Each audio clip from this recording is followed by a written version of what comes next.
মধ্যে যেন বিল পরিশোধ করে বলে দিলে। আচ্ছা ঠিক আছে। ওকে ওকে। আসসালামু আলাইকুম। ওয়ালাইকুম আসসালাম। আসো আসো আসো আসো আসো। কি অবস্থা তোমার? ভালো।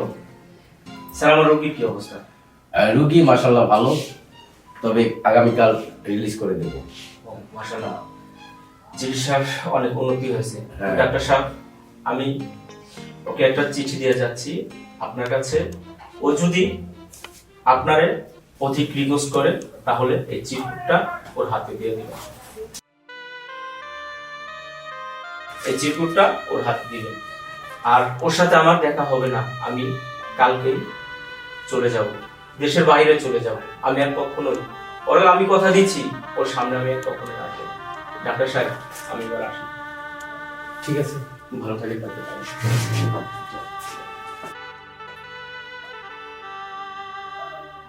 এই চিরকুটটা ও আমাকে দিয়েছে, আর অপারেশনের আগে বলেছে যে এই কথাটা যেন ওর কথাটা যেন না বলি। আর তুমিও এ ব্যাপারে কিছু বলবে না, ঠিক আছে? না না স্যার, আমি এত বিশ্বাস করে বলছে, কিভাবে সে কথাটা বলবো? আচ্ছা সমস্যা নেই স্যার, তাহলে চলেন যাই। ছেলেটা অনেক ভালো। চল।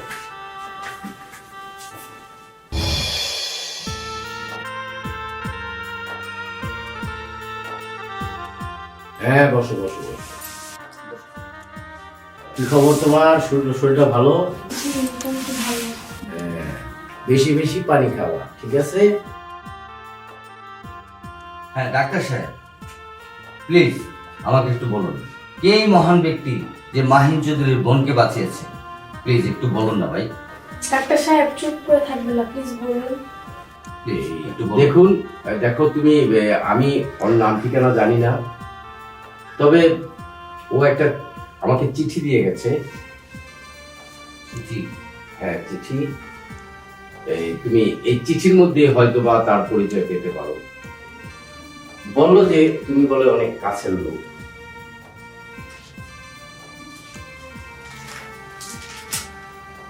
পায়েল, আমি তোমাকে কথা দিয়েছিলাম কোনোদিন তোমার সামনে আসবো না, আর এই মুখ তোমাকে দেখাবো না, কিন্তু হঠাৎ তোমাকে দেখি রাস্তার পাশে পড়ে আছো। তুমি জ্ঞান হারিয়ে ফেলেছো, তাই আমি তোমাকে হাসপাতালে নিয়ে যাই। আর ডাক্তার যখন বলল তোমার দুটি কিডনি ড্যামেজ হয়ে গেছে, তাড়াতাড়ি কিডনি না পেলে তুমি মারা যাবে, তাই আমি তোমাকে একটি কিডনি দান করেছি।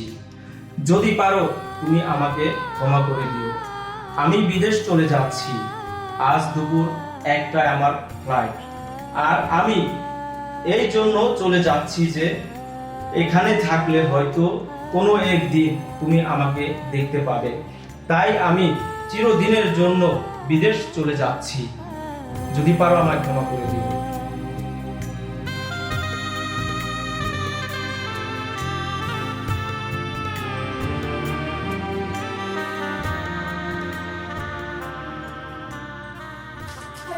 তাড়াতাড়ি চলো, ওর সঙ্গে আমার দেখা করতে লাগলো, ও যদি আমাকে ক্ষমা না করে আমি নিজের কোনোদিন ক্ষমা করতেই পারবো না। তাই চলো। ঠিক আছে, চলো ডাক্তার সাহেব। আচ্ছা, ঠিক আছে। স্যার, ছেলেটা হয়তো মেয়েটার অনেক ভালোবাসে, এই জন্যই তো ওর কিডনিটা ওরে দিয়ে গেছে। তুমি ঠিকই বলেছো। হ্যাঁ স্যার। চলো আচ্ছা স্যার, ওই রুগীটার ওষুধ দিতে আসা যাবেন। চলো।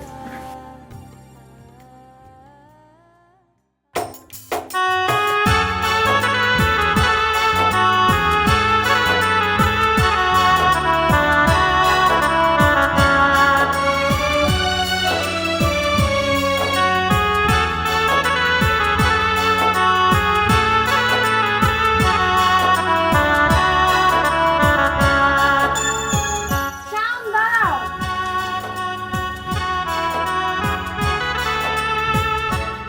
শাওন, তুমি আমাকে মাফ করে দাও। তুমি যে আমাকে ভালোবাসো সেটা আমি বুঝতে পারিনি।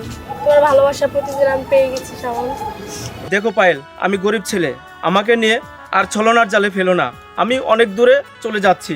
ভাই, তুমি আমার বোনটারে ক্ষমা করে দাও। তো তুমি ক্ষমা না করলে আমার বোনটা ক্ষমা পাবো না। তোমার কাছে আমরা ঋণী হয়ে গেলাম।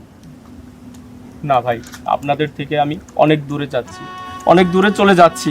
আর না শাওন, কোনোদিন তুমি যদি আমাকে যেন ক্ষমা না আপনার- করো, আমি নিজে কোনোদিন ক্ষমা করতে পারবো না। দাঁড়াও, আমি জানি আমার বোনকে তোমার চেয়ে কেউ বেশি ভালোবাসে না, ভালোবাসতে পারেও না। যেতে চাও যাও, কিন্তু আমার বোনকে তোমার সাথে নিয়ে যাও। না ভাই না, আমি আমি আর কিছু চাই না। আমি অনেক পেয়েছি। না শাওন না, আমি তোমাকে অনেক ভালোবাসি, তুমি প্লিজ আমাকে ছেড়ে যেও না। শাওন, যেতে হয় যাও, আমাকে সাথে করে নিয়ে যাও প্লিজ। শাওন, আমাকে ক্ষমা করে দাও প্লিজ। ছাড়ো, আমি তোমাকে আগেই ক্ষমা করে দিয়েছি। যাও, তুমি ক্ষমা পেয়েছো, আর তোমার প্রতি আমার কোনো রাগ নেই। ঠিক আছে, তুমি আমাদের অনেক উপকার করেছো, তোমার আর যাওয়া হবে না। চলো আমাদের বাড়ি চলো, তারপর যা করার করো।